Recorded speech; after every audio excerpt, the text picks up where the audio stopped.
says we are live.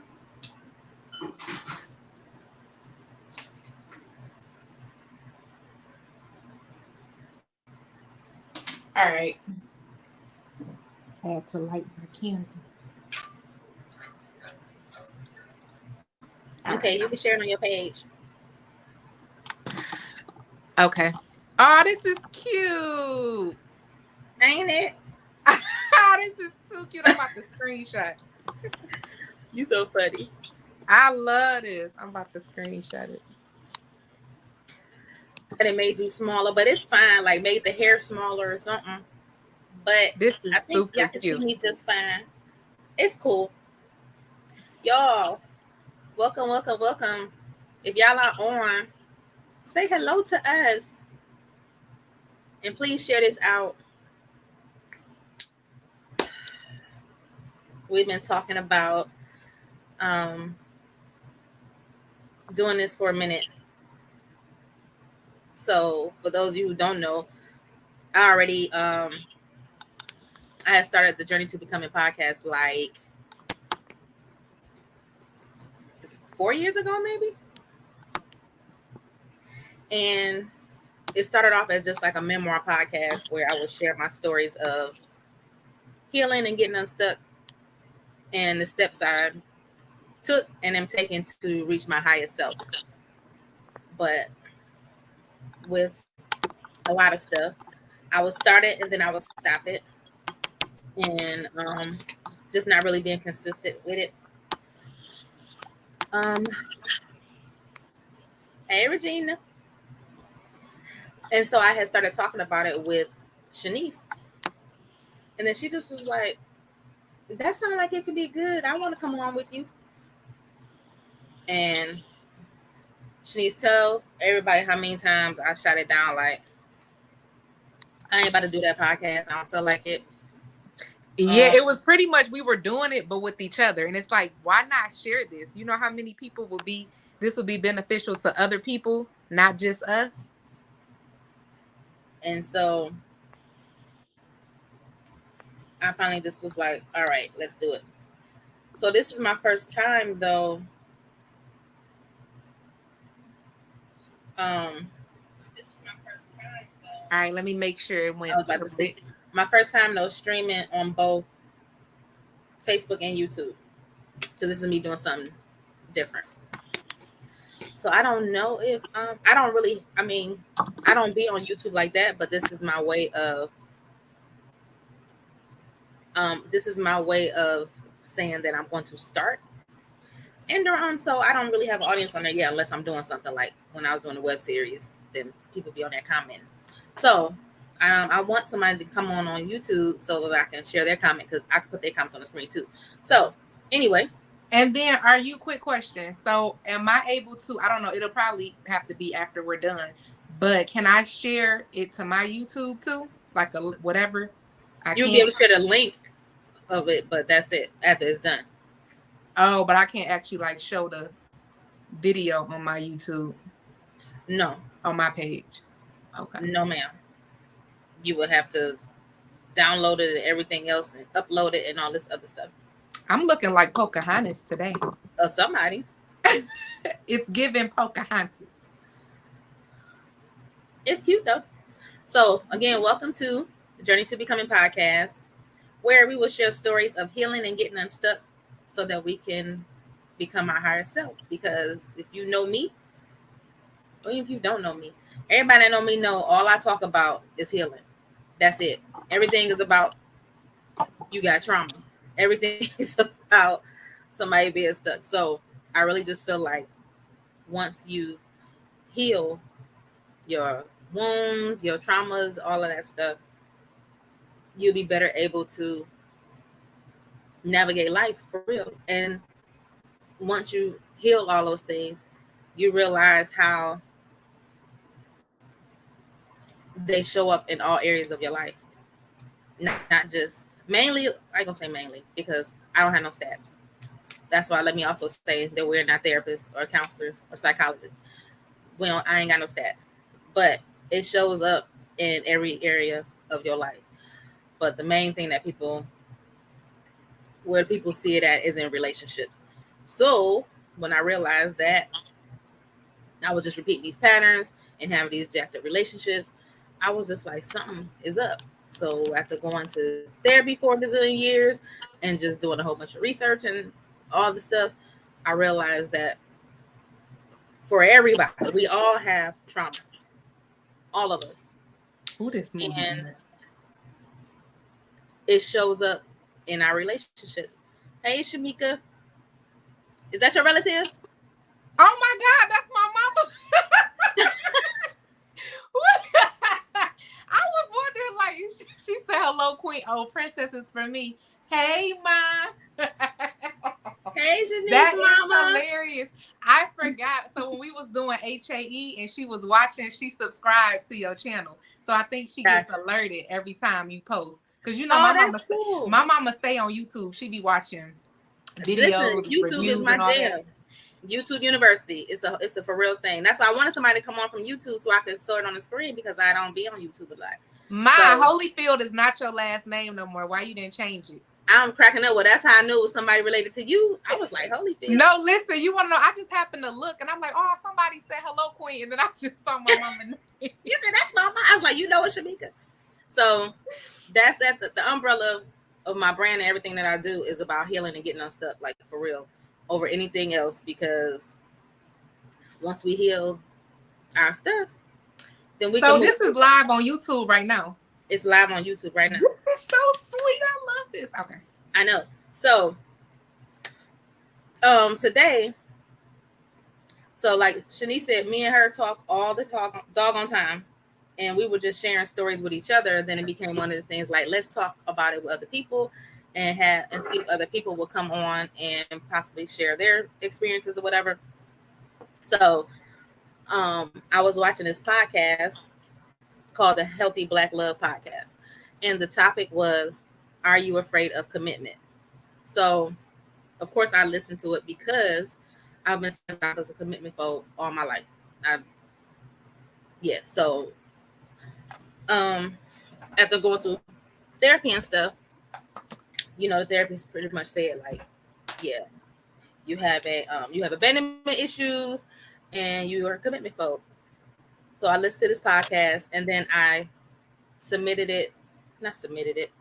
I shared it with, hold on.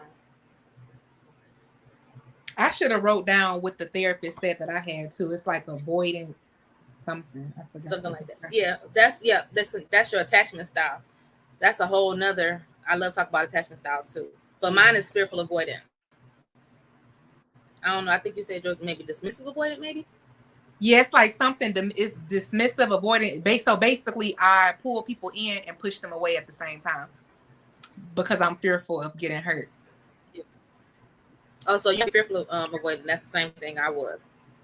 Yeah, it's like so we have this huge desire for intimacy and love, but we also have a huge fear of trusting people. So we have this push-pull dynamic where we draw people in, and at the same time we're pushing people away like subconsciously, and we don't even know it.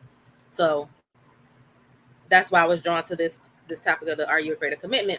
So the lady that hosts this podcast, she is a therapist. Again, it's called Healthy Black Love.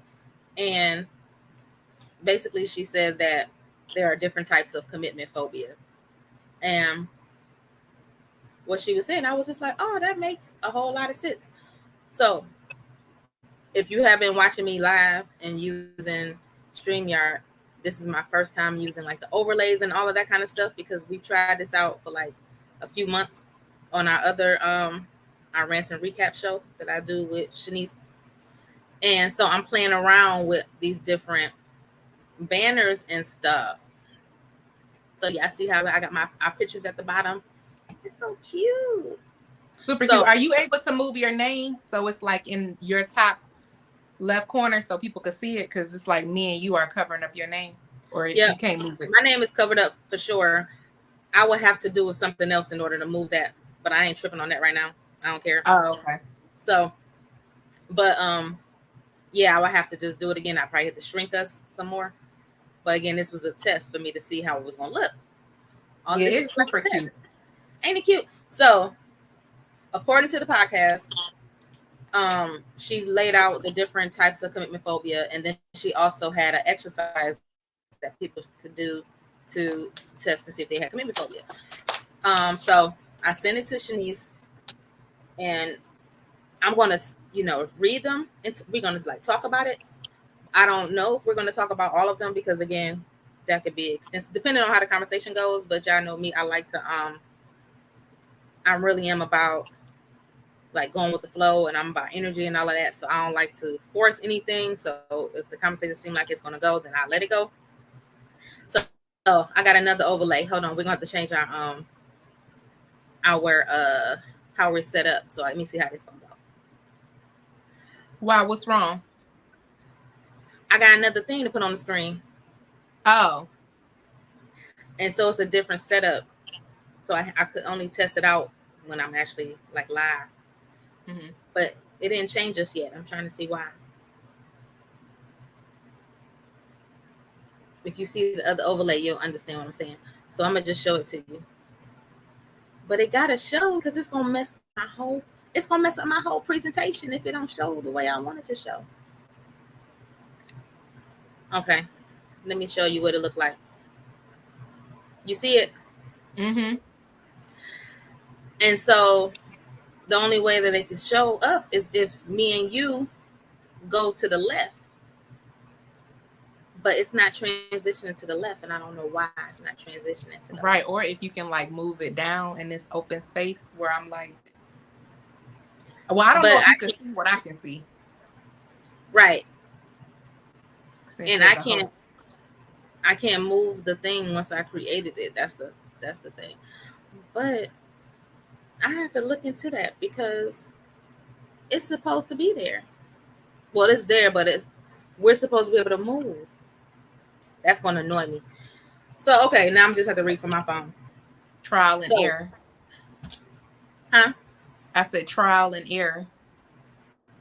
Cause why? Wait, what? You saw the picture. Why didn't it change our layout? So she said there's different types of commitment phobia. So basically, or I would say this. Don't mean to cut you off. What if you change our layout first and then do the picture? See if it worked that way. I mean, I'm going to, I guess, next time, but I should be able to change the layout as much as I want, even within the presentation. You know what I'm saying? Within the live. Cause you did it before when it was me, you and Big Slim on. You was like, y'all like it like that. Exactly. So you can't do that right now. And y'all was like, it ain't let me. Y'all was like, hated it. Yeah, that's crazy. Cause we on the same thing. I know. On the same thing. And you have more now, like you upgraded, so you should really be able to do it now. Hello and the goodbye. Like, what we doing here? What's really going on? To anybody who's on, this smoothie is really good, by the way. And it has Uncle Earl in it as well. Anyway, so she was saying that people are like really good at hiding their fears. So they could be in relationships for years and still be low-key sabotaging the relationships. So what it looks like is that we always attract emotionally unavailable people. We either mess around with married people. You either marry and then you constantly cheat on the person that you're with, or you're in and out of relationships. So this is how she framed the different types of commitment phobia. So when I mentioned it to Shanise, so what it looks like for me is that I was always in and out of relationships because since I had abandonment issues or whatever, I would leave somebody before they broke up with me. So I really didn't let anybody get too close to me. Everything was pretty much like superficial, topical, even though it may look like I'm being like really deep and all that with you. I'm really not. It's like just to like a point, you know what I'm saying? So when I felt like I was having feelings for somebody or really digging somebody, I would just start doing stuff to either make them feel me or Well, really, because that was mainly it. Wasn't like I was breaking up with people. I would just be such like an asshole, and they ain't had no choice but to. So that's the one I resonated with, and also that I was raised around like a lot of like male cousins, primarily one main male cousin, and he pretty much was training me up to treat dudes like how men treat women. So he was always just like, people ain't shit. So I was either, oh my goodness, did I freeze on your end? Mm-mm. No, you froze. You Am froze I on me. moving I now? might have to use my phone. Can you see my hand moving? So I mainly would, huh? Can you see my hand moving? So yeah. Okay. So I would mainly get in relationships and treat whoever I was with like crap for the most part. I'm not even gonna lie. Like, so I felt like I sabotaged majority, like at least like 90+% of my relationships because I mean I didn't address my issues. I didn't know I had issues until like I was older, like almost 40, mid 30s, 40s. So which one did you relate to as far as the different types of commitment phobia? Can you say them again?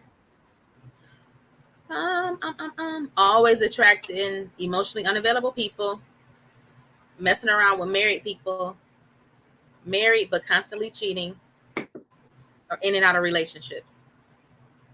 I guess the last one, but I wouldn't call them relationships because I've never been in a serious relationship. I will call them situationships because that's exactly what they were. And I noticed my pattern, the relationships don't go past 3 months. It's like right at that 3 month mark. That's when it's like, yeah, time to keep it pushing. The longest that I've entertained somebody was 8 months, and that was on and off. And that was the one Taurus, because y'all know, well, I don't know who's on here, but I've noticed in my experience that I don't vibe well with Tauruses. So here's the thing, we vibe well. That's the problem. We got so much in common. So in the beginning, it's great. Like the chemistry is there, it's fire. But it's like, it's one of those things where when it's good, it's good. But then when it's bad, it's bad. And I've noticed that most of my partners that I like knew of their signs, I have been involved mostly with Tauruses intimately. And that's crazy because that's the one sign that I'm like, ugh. So yeah, but anyways, We're not about to do that science. when you start noticing like, dang, this happened, and guess they all were Tauruses. But yeah, back to what I was saying. The longest that I like stayed dealing with somebody was 8 months, and that was on and off. And he actually was one of the situationships that traumatized me to the point where I didn't even date after him for like over a year. Like I was scared to date because of how he made me feel. And I could not get over what he did to me, what he said to me. So then I just ended up ending it for good.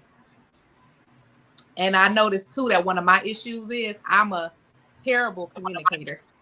I kind of do what you do too, Fee. Like instead of just like ending it like it's over, I'll just cut them off. Like stop talking to them, stop texting back, stop taking calls. I'll just ghost them instead of just saying what the issue is. And we low key probably could have worked it out if I just told him what was bothering me. I was doing a lot of I'll act a certain way because I want you to be like, what's wrong? And he didn't do that. So it's just like, oh, you know something wrong with me. You know my mood is off, my attitude is off. You're not gonna ask me what's wrong. So I was doing that a lot. Terrible communication. So yeah. Horrible communication. Okay. Horrible. So yeah, in and out of relationships.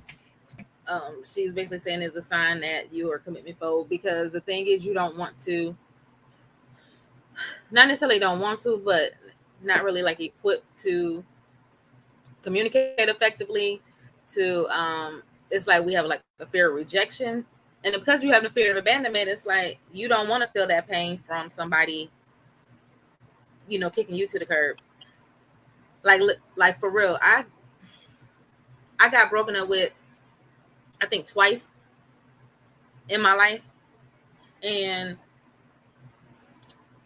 one time I was like maybe 30. I was like 30, maybe, and the other time I was 40. And I was devastated, but it was more so an ego thing. It was like the nerve you got, but the reality was I really, really didn't care because I really shouldn't have been in those relationships anyway. But I just, when I thought back on it, it's like that's really unfortunate, and it takes a lot of energy to sit up there and just be ruining shit like that. But when you're really not aware that you're doing it, it's like, what can you really do? You know what I'm saying? But at some point, you got to look at it like, why do my relationships only last this amount of time, or what's going on? And you also got to see that you're the common denominator. So, you know what I mean? It's like routine. And here's my thing. As much as I love Black love. Like, I love seeing other people in love. I love when it's going great. I love seeing vacation photos, all of that, babies, all of that. And it's just like, I want it for myself, but like, I really do want it for myself. Like, I really do want to find my person. I want to be in love. I want to have a family. I really do want that. But I think when it's starting to happen, I don't know why. And I think I do stuff without knowing that I'm doing it.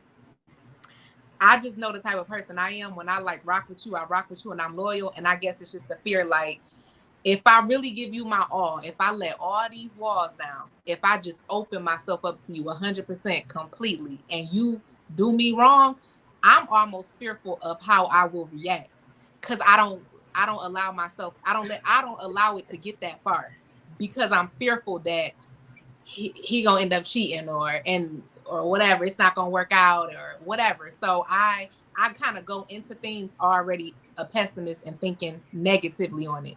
So what I do is, when I feel like we could be hanging out, things could be going good. When I feel like it's kind of heating up and getting serious, that's when the self-sabotaging starts coming in. And I didn't realize this either until I kind of was like pushing my late 20s. When I feel like it's getting serious, I'll look for reasons like, this not gonna work out. And it'd be stupid, petty reasons, not even deal breakers, like simple things that could be communicated. But because I'm scared, we just not vibing no more. We not, like, I'll come up with the dumbest thing of why we just not gonna work out. It's sad, Exactly. really. It's really sad. And I guess it's just like, when I really see that the other person is all in, it's just like, you know what, I don't even want to waste your time. You deserve better. Go find somebody who on the same wave as you. And it's been and it's sad. Like, I've been doing this for over a decade. The last time I called somebody my boyfriend, I was 17 years old. So that word is so foreign to me. Like, it's weird coming out my mouth. Wow. Boyfriend. Like, I don't know what that is. I also want to say that the reason why, after I was like, after me and Shanise would talk, and she just was like, you need to, revive your podcast. The reason why I initially ended up saying yes, because of our age difference. So I'm super grown, right? Super old. I ain't gonna say super old. Older. You are not old. So like, Shanise literally, that's why I said I'm gonna change that, because I really don't feel old. Shanise is actually like a year older than my oldest daughter. So I thought it was really interesting that it's like looking at my younger self. Whenever we would have a conversation, I'm just like, oh my gosh, she's doing what the hell I was doing at her age. So I feel like we came into each other's life for me to say, so this is what we gonna do to help her not go down that path, because I can see that she has a lot of the similarities of things that I've gone through. But it was just amazing to me, because that was not how we even became like cool. You know what I mean? It was just like, we met because she was in my because she was gonna do one of my like short films or one of my projects, and then she ended up doing the web series, and then we just had built this relationship. But as I started getting to know her, I'm just like, that's me in my 20s. And so, like me, I knew back then that even I had some type of self-awareness even back then, but it's hard to break when when you're around certain people that's not changing, and when it's like you don't even know what the first step to take to get to the next, you know what I mean? So I just kept repeating the same things for so long, to the point where you get tired of getting hurt. Or It one, just you know what it I mean? just became routine to the point where I don't even realize I'm doing it anymore until it's talked about, till we address it. Because I've been doing it for so long. Like, even when we talked about gaslighting, I'm like, when I really think about it, Fee, I'm like, I've gaslighted in a lot of situations and not even realizing that that's what I was doing. Like, so I am getting better. I am becoming a better communicator. And we talked about this too before.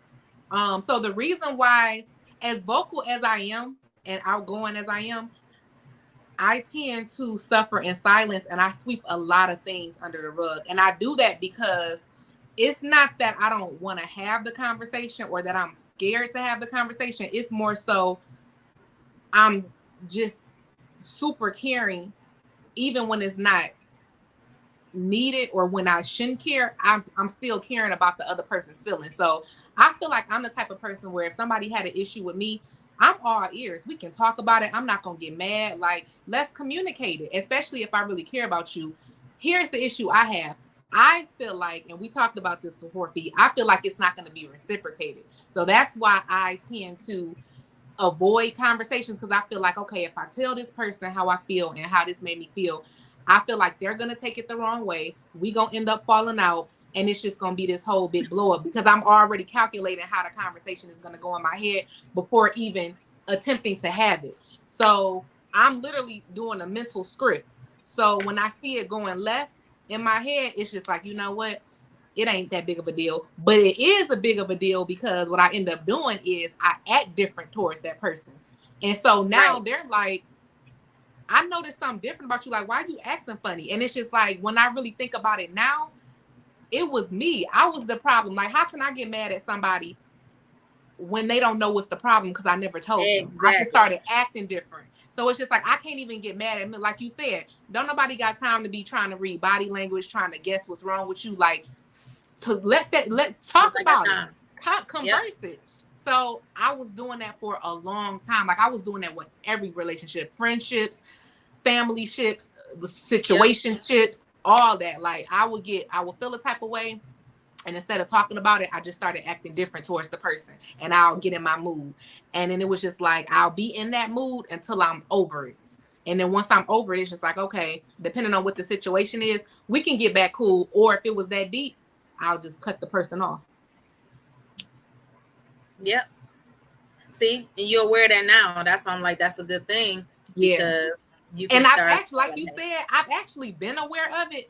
It's just now, I guess, because I'm getting older and I'm about to approach a new decade in my life, it's just like I'm really, really evaluating it and just like holding myself accountable for real. Like, Shanise, you really gotta change this. Like, this is not good.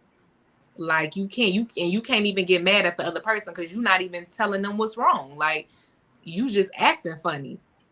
right. So yeah, It's hard. So the it's hard. exercise that I didn't even write the lady's name down. That's the messed up part. But if anybody want to go and listen to her podcast, it's called the Healthy Black Love Podcast. And she's a black therapist. So she gave an exercise for people to determine whether or not, if these patterns show up in your life, and to pretty much start reflecting. Because all I do is reflect. I do that all day long, just on GP. I know it's not everybody's thing, but it really could be a thing, because when you really get to know who you are, then I'm telling you, everything just, it makes everything so much easier. And it made a light bulb go off for me, for like, oh, okay, so that's why I was doing this. This is why I was, even with jobs, even with money, just how you show up in your life based on your trauma, it shows up in every area. So she said that you have to assess your relationship history. So by that, like we said, what is the length of the relationships that you've been in, or like you said, you really never had serious relationships before. You never had like for like a boyfriend. Well, you've only had a boyfriend maybe when you was like a teenager. And I don't even So she count, wants you to to be assess honest. your relationship. Yeah, that stuff don't count. Assess your relationship history and like also like the people that you've had sex with. She said write down the names and key details. Did you do this? I did it in depth. Like, I wasn't playing with this assignment. I got 2.5 pages Pages, worth. girl. Yes, I was not playing. So okay, so I'm gonna just like do an overview, like a just throw it out there. Write down the names, the key details, the length of the relationships, what attracted you to them, why did y'all break up / stop having sex. Again, she said look for the patterns, and then have they all been about just sex? And did y'all talk about marriage at all, or the growth of the relationship, or moving together? And she also mentioned that another type of commitment phobia is extreme underdating. I had never heard of that before ever. So that's Me pretty much either. just dating somebody that's not even like on your level. So, but her example was like how she has like a PhD and all that, and she would date people that barely had a high school education. So, not saying that she felt like she was better than that she feels like she's better than anybody, but there is a level of comprehension that goes along with someone when you have different. Well, she felt like when you have different education levels. You know what I'm saying? So she said that she did extreme underdating a lot, so that people that she would get with really couldn't relate to her. It became more so like they were like jealous of her accomplishments. Mhm. And I never even thought about that. Um, and then sex cheating, so blah, blah, blah, blah. And then she also wanted you to talk about or think about what you grew up witnessing about relationships, commitments, and marriages. I answered all those questions too at the end. So, so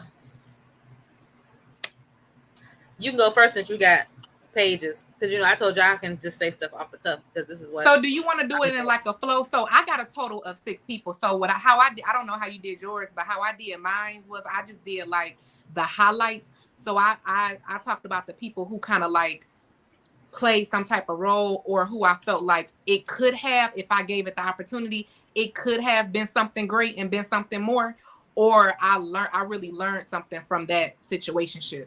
So that's kind of like how I narrowed mine, because obviously I'm not about to talk about everybody who I been intimate exactly. with. So that's how I narrowed mine down. It was like the people who kind of had some type of significance within my growth, my healing, whatever. So that being said, I got a total of 6 people. So I don't know if Okay. you want to do like a back and forth, like teeter tot, where I talk about one person, then you talk about a person, and we just go back and forth like that, or. So no. So here, this is the thing. I definitely am not about to go people for people. That I ain't about to do that.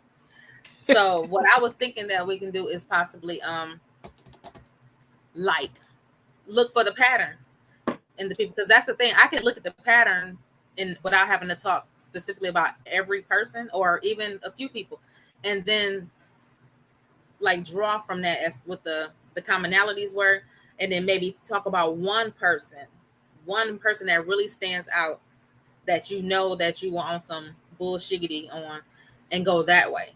So talk about the patterns that you notice, and then talk about just one person that for real, like I can. Okay, well, if we did it I that got one way, I person. would have 2 people All right. to talk about. So are you going to go down and like answer the questions that you're talking about this person? Yeah, that's how I kind of wrote it out. I kind of like answer her questions within the thing. Okay, go ahead. So do you want me to talk about the 2 people, or? You can do it however way you feel comfortable doing it, in whichever order. I don't care. Okay, so I'll just save the 2 people for like last to go in depth about them. But I'll just start out or whatever. So I'm not gonna say the person's real name. So I'll just say like a letter or a number or whatever. So let's start off in high school. So this one person who I was intimate with or whatever, this person, so let me give a little backstory because this kind of plays into how I moved too. I was very, very insecure for a very long time, like about myself. Like I didn't like being dark skinned. It was a whole thing. That's a whole nother conversation for another day. So I was really insecure in high school and college. I probably didn't feel 100% comfortable in my skin and like feel good about myself and feel confident in my beauty and all of that until I probably was like 25. And I dealt with acne real bad too. So that played a huge part in my insecurity. So me being in situationships up until 25, a lot of that was just based on insecurity. Like I felt like because you know that saying, you can't expect somebody to love you if you don't love you. So I wasn't in love with myself. So it's just like, I kind of was like, I'm cute sometimes. You know what I'm saying? So I felt like if I really gave somebody a chance and got into a relationship, oh, he gonna leave me for a light-skinned girl, or he gonna leave me for that mixed girl with pretty hair. So that was another reason why I would ghost back then, because it's just like, before you play me or have me looking crazy, I'm gonna just end it before I even give you the opportunity to do that to me. And that wasn't even me self-sabotaging because I'm, for the reasons now. Back then it was more so just because I was insecure. Gotcha. He ain't gonna want to stay with me. He don't really like me like that. He don't think I'm cute, blah, blah, blah. All that was going through my head. So y'all can sit on that while I go through this. Anyways, first person, it wasn't nothing serious. For me, it was just a summer fling. Like he liked me or whatever, was crushing on me, and he tried to use my best friend to talk to me, blah, blah, blah, blah. I finally one day just gave in, like, whatever, I want to see what it's like. I want to do this thing. So we had sex. And for me, it was just that. Like, I knew it wasn't going to go nowhere. I wasn't expecting for it to get serious. What attracted me to this person, he was tall. He was athletic. He played varsity basketball. I call him, he was like the John Tucker Must Die, the black version. I don't know if y'all saw that movie or if y'all familiar with that movie. You never seen John Tucker Must Die? Mm-mm. What? So basically, he was pretty much dating like all these girls, and they all was friends. So he was playing them, like he was having them. He was making them think that he was only seeing them. However, he was seeing like the whole squad. So basically, just think of Cash Doll from everybody. So this person that I'm talking about in high school, he was for everybody. Like literally everybody had a piece of him. He was for the streets. Yes, literally. And hey, my threes. Hi. Now, currently in our adult life, he has 3 kids, two baby mamas, and I don't like neither one of them. You don't like neither one of the baby mamas? No. I used to be friends with one of them. And it's crazy because when me and one of them was real cool, he would try, knowing that me and her was real cool, he would try to talk to me while he was dating her, knowing that me and her are friends and we talk. This is how dumb dudes can be. Like, this is what I mean when I say it's just like, I'm sorry. Not how whatever guy is listening to this. Can be. Dumb is just in a guy's DNA. Like, I'm sorry. It just is. Like, it's a part of their genetic makeup. They just do dumb shit. So, yeah, girl, he was literally. Don't do that. It is. It's not. It is. I'm a firm believer. It's in their genetic makeup to do dumb stuff. Is. Guys just do. I mean, and I'm not saying that to say, they're not intelligent or nothing. Even the most intelligent, nerdy person, smart, good grades, make good money, even he's gonna, just because he's a guy, he's gonna do some dumb stuff. Like, it just is what it is. Girl. But yeah, anyways, 3 kids, 2 baby mamas. I don't like neither one of them. Almost fought one of them. And our status now, we cool. Like, we still talk from here and there. We follow each other on social media. If I gave him the time of day, I'm pretty sure I think he knows deep down, like, we would never be intimate again. It would never go back to high school. Like, no. So Yeah. Girl, what we write him down for? I don't want to say why. Let's just say he was the start to my situationship journey. We'll put it like that. What you mean you don't want to say? You a whole on the doggone journey to become a podcast, and we talking about doggone are you a commitment phobe, and you don't want to talk about why? Like, dude, why you listen, I'm gonna tell you off live. When I tell you off live, you'll know why I'm withholding this information. But how people gonna know that's watching though and listening? Something, because I don't want it to, because what I'm about to say, the person who I'm talking about does not know this, and I want to keep it that way. So for anybody who may be listening that knows who I'm talking about, I don't want this information to get back to him. So that's why I'm leaving certain things out. Let me tell you something. I'm gonna need to put this on a disclaimer too. So let me tell you something, because we talk a lot. And you already know me. So we're gonna go back in 2017. I started doing this show. I had this whole brand at the time called Get Naked Productions. And it was called Get Naked. I told you I could come up with a name.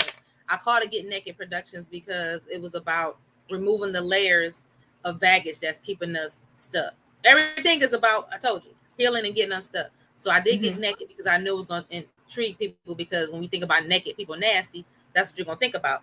But it was about removing the layers of baggage. So the reason why I stopped it is because I could not have the type of conversations with people that I wanted to have, because people don't want to open up and be vulnerable on, like, in person. They want to talk to me. Like, I know a lot of people's stories. I told you this before. I know a lot of people's business. They don't want to tell their stuff. Now, I understand that everybody, it's not meant for you to tell your stuff. But at the end of the day, we want to hear people's stuff because we want to know that we're not the only person that's going through something. So I'm saying all this to say, you can't come on here talking in code, talking about who may be watching that you don't want to hear. Then you cannot even put that story into it. It's okay if you want to do that, because you can set boundaries, but you want to share a story and not for real, not care. You see what I'm saying? Like, of course, like, okay, I'm gonna say for the sake of this, like, I'm not going to talk about stuff about my ex-husband, because I know, like, certain things that I say he will be, like, offended by. So I'm not about to sit up here and write his name down on shit, because I can't talk about it. You know what I'm saying? I can't be real with it. So I'm saying this to you because I'm just like, girl, we ain't about to be going through this. Like, somebody gonna be watching, and then no, listen, but P, I'm telling you, it's like, no, listen, I get it. Be real. No, listen, I'm open to talk about what happened. I'm laughing at it because when I tell you, when we get off here and I tell you what it is, you gonna laugh. It's not that deep. It's just a reason why I'm just leaving that one little detail out. But it's nothing. It's not serious like that though. Like, I'm open about everything else between me and this person. It's just this little small detail I'm choosing to leave out. And when I promise you, when I tell you, you're gonna be like, oh, okay. Girl, it's not that deep. It's okay. So what I'm about to do is it's not taken away from me. All right. So I think what I'm gonna do. What happened? Am I frozen? Can you did something happen where it was like I was talking and it was like staticky, but yeah, but basically what I was saying is what I'm leaving out, it's not taken away from me being open about our situation. Like, it's not gonna. Okay. All right. So no, let me do it this way. I'm about to just read. I'm gonna read the questions. Okay. And then we're gonna go from that way, and then you can answer in that way. So, like, for instance, you write down name and details. Of course, we ain't gotta say that. Key details. So, like, what's the length of the relationship of this person that you're thinking of, that, you know, and that relates to the topic of this thing? Like, what was the length of the relationship? Who I was just talking about? Or whoever you want to choose. Okay, so I can go to the next person because I'm done with the first person. Okay, yeah. Okay, so tell me the two people who you said that, you know, we were saving for last. Do you want me to just skip them until we talk about them at the end and like go in depth with them? I'm about to read the questions and you can answer whoever you want to place in the place of these questions. Okay. So you can choose those people or not. But I'm about to just read the questions and then we're gonna answer it in that way. I think it'll flow better. So the person that comes to your mind, what's the length of that relationship from that person? There was no relationship. Well, the situationship, how long was it?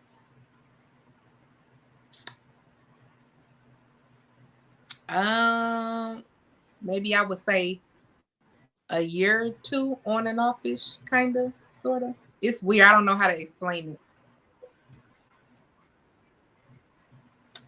And what attracted you to that person?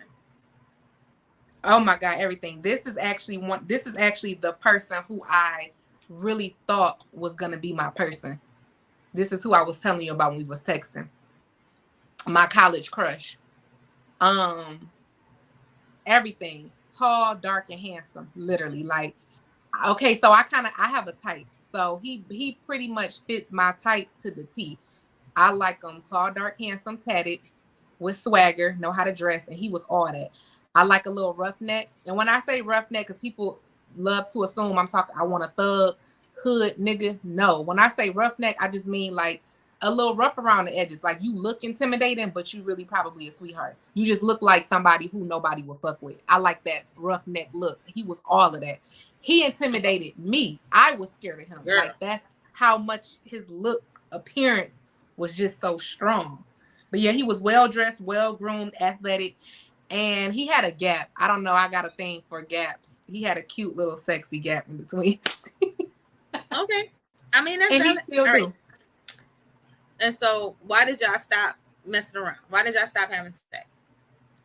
So he actually had a crush on me in college. Like, he was on my head in college, and I pretty much ran from him. I avoided him because, again, I was still going through my insecurities. I wasn't 100% comfortable within myself. And then I was crushing on him so hard that I just couldn't believe, like, this nigga really like me? Like, he got a crush on me? So I avoided him. Like, I was scared. Okay. That's honest. So the people that you've dealt with, has it only always been about sex? No. Were there any of them that you talked about, like, marriage with, or was it just strictly just hook up, casual sex? You know what I mean? I talked about marriage and kids even with the ones who it was just sex for me, like, just from conversation. But as far as like really going through with it and really seeing myself married to this person, having kids with them and all that, probably on my list, 3 of them, and he's one of them. My college crush was one of them. So then what ended up happening?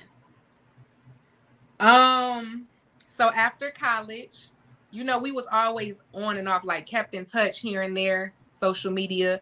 Last year, 2021, actually, I was actually trying to rekindle that and really see, like, hey, we grown now. Let's really see if something is there. Because with me and him, even though we liked each other and I knew he liked me really bad, we never explored that in college because I was scared. So I really wanted to know, like, outside of the attraction, we already know the physical attraction is there. Can you, stimulate my mind? Can we have a conversation? Can we do all the other stuff outside of sex? I really wanted to explore that. So in 2021, because we was always, just like I said, back and forth, every now and then, blue moon, he may comment on my story, we'll talk for a little bit and then stop. So 2021, while I was in Miami, ended up talking. We actually had a great conversation on the phone, talked about the past. I actually told him in college, because he thought I didn't fuck with him like that. Like, I didn't like him. And I was like, no, what it was is, nigga, I was scared of you. I was crushing on you, liked you, everything. I was just scared. I was insecure, all that. So we talked about it, had a great combo. I'm really thinking like when I get back home, we gonna see what was up. It was a flop. So I feel like I don't know if this is a slap in the face if he's getting back at me for how I so-called did him in college, or we kind of had a little situation happening between us, and I don't know if he's still like embarrassed about that. So whatever it is, I don't know. I really tried, and I don't chase nobody. I actually kind of chased this nigga. Like I was really trying to see, could it be something? And I feel like he hold me, like he was playing with me. And so now I'm just like, I just gave up, like whatever. So is there a pattern that you noticed in the people that you messed around with or dated? Is there a pattern that made you realize that, okay, I need to, aside from, like you already mentioned that you would, play these scenarios in your head that really didn't happen, and then you would start to funny, but that is your pattern. But was there anything like particular that would trigger that, or was it just, you know what I mean? Like, so pretty much for mostly everybody, my pattern is when I feel like things are getting serious or I feel like it's getting close to that, my go-to is I run the opposite way. Like, and then this is where the gaslighting comes into play, because prior to that, I'll be in conversation with this person, like, yeah, kids, it could get there. Let's get to know each other. Like, I'm pretty much gassing them up. Like, let's see. So then when it's getting to that point, like, now this person is really feeling me. He feel like he could see a future with me, blah, blah, blah. So when I feel like, oh, he really do like me for real, like, oh, shit, then that's when I start, okay, got to make my exit. And I'll come up with some bullshit of why this ain't gonna really work. You ain't shit. I know. I know it's bad. Like, and if there's anybody listening, I don't do this on purpose. I promise you, I don't try to play with people. Listen, out of all my situationships, I had one guy. This was the one that I probably let get away. He told me I broke his heart. That really did something to me. Like, I never want to go into something playing with somebody's heart, just to be like, oh yeah, I played that nigga. Like, I'm not that female. Like, I don't want to do to other people what I don't want done to me. Like, that's not never my intention. So when one day he really broke down to me and said that I broke his heart, like he was in love with me and I broke his heart, that really did something to me. And that's when I really knew that I had to let that situation go, because I wasn't into him like he was into me. Like, the attraction for me wasn't there how it was when I first met him. So when he said that to me, I knew right then and there, like, I really have to let him go, because no, like, for him, because I don't feel what he feels. So no. But yeah, I don't do it intentionally. Like, I'm not ain't shit on purpose. It's more so me protecting me. So I guess in the midst of me protecting me, I'm shitting on other people, and I'm sorry. Right. Because you're reacting based on your trauma, so you're projecting all this stuff on other people. So that's what the issue becomes, because that's all we do anyway, is we reflect and project onto each other all day long, which is not a bad thing. So this is why we need to be in concert with people, because we get to see each other and bounce off it, you know what I mean? But it becomes an issue when it's like, if I ain't about shit, you ain't about shit, and we just bouncing that back and forth, and we just bouncing back and forth our trauma and all that kind of stuff, then we just gonna keep continuing that. So that's when it's like, I knew it was an issue for me, because it got to the point where I felt like I was just hurting. I was hurting people and didn't even know it. But I was just like, oh shit, I ain't shit. You know what I mean? That mess hurt. So okay, I'm gonna go down the list with mine and just rattle it off, because again, this was the biggest thing for me to learn, and when I had to face myself for real, because nobody wants to look at themselves and be like, it's you, like, you ain't shit. That is really hard to say, like, you're the one that's doing X, Y, Z. So okay, I told you I already keep a list. I got a list of all of my you got a black book. Right. That's I call them my purpose partners. I literally I've kept track of everybody that I've had sex with. So I've actually been in relationships. I don't even know, like, I said that I've been in relationships but I can honestly say that I've never given anybody my all. Nobody. Like nobody has ever gotten 100% of me. Really? And that was purposeful. Really? Yeah, I don't know No. why I thought you at least one relationship you did. No. It could be close, but I never have, based on the fact that, again, because I have this deep need for connection and intimacy, but I also have a deep distrust of people. So I didn't know how to balance that. So I'll tell people, I'll be like, come on, come in. Oh, yep, we cool. I love you. And then literally 5 minutes later, I can be like on the phone, or 5 seconds later, chatting with somebody else. Like, it's bad. So anyway, length of relationship, I don't even know. I was married for almost 7 years, but I cheated through the entire relation, the whole marriage. I did. You just made me think of a What? question to ask you. When you're intimate with your partner, even like when you was married, like any of your relationships, when you're having sex with them, do you ever have sex with emotion attached, or is it always just like, even when you were married, like even your relationships where it was like y'all was living together, all that, like have you ever had sex with emotions attached to the intimacy? Yes. So that's the thing. I'm a master at compartmentalizing. So I can separate sex for what it is. Like, this is just us having sex. I can't just go out and have sex with just like random people. I have to. It has to be something there, but I don't necessarily have to. How can I put it? So okay, this how can I put it this way. I had sex with a few people who I didn't like them as a person, but I liked them in the bedroom. Do you understand what I'm saying? So, did you hear me? Yeah, I'm looking at Oh you look. because I when I ask this question, so when I say when you have sex are emotions attached, what I mean is the sex, it makes you feel some type of, so basically like you have sex with this person and then let's just say the person stopped calling you or whatever, or start acting funny with you, are you gonna feel some type of way because you felt some type of connection when y'all had sex? So now if they start acting the way towards you, it's gonna make, you know what I'm saying, like we ain't had sex, like I thought something was there, you Okay. know what I'm saying? So it kind So, of gets you but in your feelings a little bit. That's what this I is the mean when I thing. ask that. It depends on who it is. But it goes back to when I said that usually I was the one that was acting like, and I mean I'm using this loosely because I really don't want to put like gender or nothing on it, but like acting like the dude. So I And wasn't, that's me. and that's what I'm saying, I can compartmentalize it. So I usually can detach myself from that.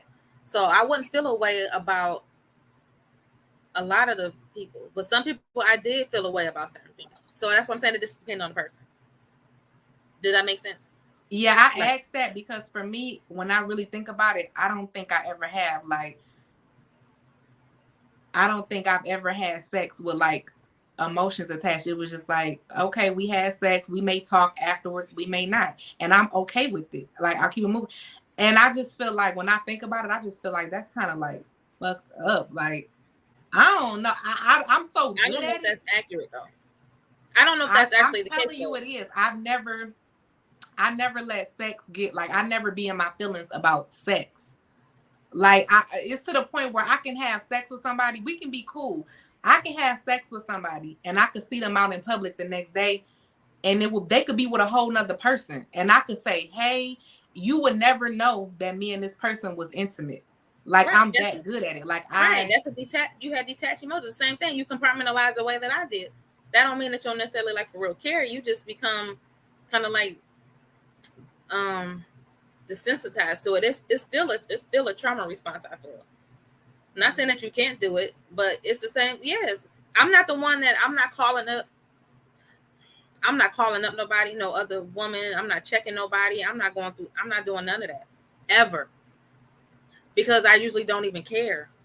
Like to that point, you know what I mean? I just really don't see things as being that serious. But okay, so length of relationship, or is it that what attracted you to them? It's the same thing. I feel like I have a type, but I'm really learning that I need to not have a type. Hello. I really don't need to have a type, but I like dark. I like dark skin. Yes. Oh my God. Really dark skin, bald head, that type of thing. No. Beard, whatever. I don't even really feel like I have a type anymore. But that was what the thing was. So that's what attracted me to usually body. Okay, so this one specific person, it was, tall, dark skin, athletic build. They played basketball, football. This is high school. But then after high school, we ended up getting into a relationship. And this is the one I told you I wrote the book about because I had this soul tie to this person. That's the only one I felt like I had a soul tie to. So, but it was just mainly just like, I ain't gonna say mainly, but it was physical. And I was young. So from 22 up until 6 years ago. So how old was I 6 years ago? 41. So 22 to 41, I was off and on dealing with this person. So it was more so just like I think it was a trauma bond at that point. So that's what attracted me to them. And the reason why we stopped having sex or whatever, because we were both married to other people. And we would still mess around. It didn't matter what was going on. It's like the other people didn't matter. Like, so, you know what I'm saying? So I had to say, I can't do this anymore, because that's when I had already started doing the healing and realizing that I was doing some fucked up stuff. Like, yeah, that's not right. You know what I mean? So that's why we ended it. So what my pattern is that I would get in relationships.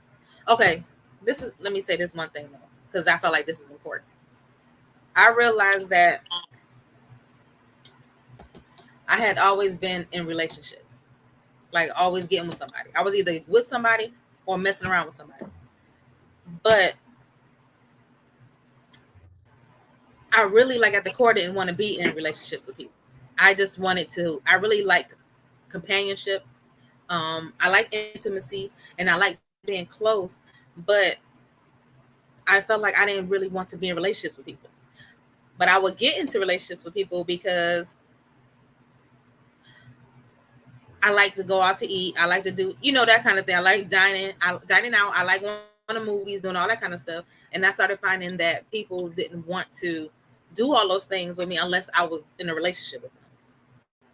Do you know what I mean? Like, I couldn't find people that was just okay with, oh, let's go out to eat, and them paying for me to go out to eat, paying for us to go to the movies, and having sex without them wanting to be in a relationship. So I would get in a relationship just so that I can have companionship. And then I was just like, so I constantly was just jumping in and out of relationships because I really at some point didn't really want to jump out. It's like ridiculous. So that was what my pattern was. I would get with somebody, and I always had a parent to spare. That was another thing that I was taught. Like, always have somebody on deck, always. So I was always out of a relationship, and it was like somebody had one foot out, and somebody was coming in all the time. This is literally the first time in my life that I have not had anybody on deck, but that's purposeful though, because I could, but I don't want to. So that's what my pattern was. Always. You just made me realize something with me.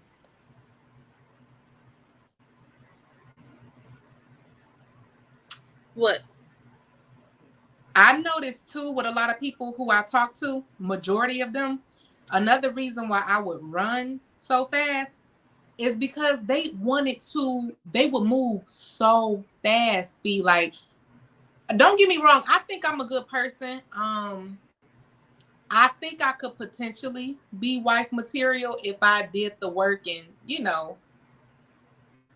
put the effort in. But when I would meet somebody, it's like, cool, you like me, I like you, we attracted to each other, cool, let's date.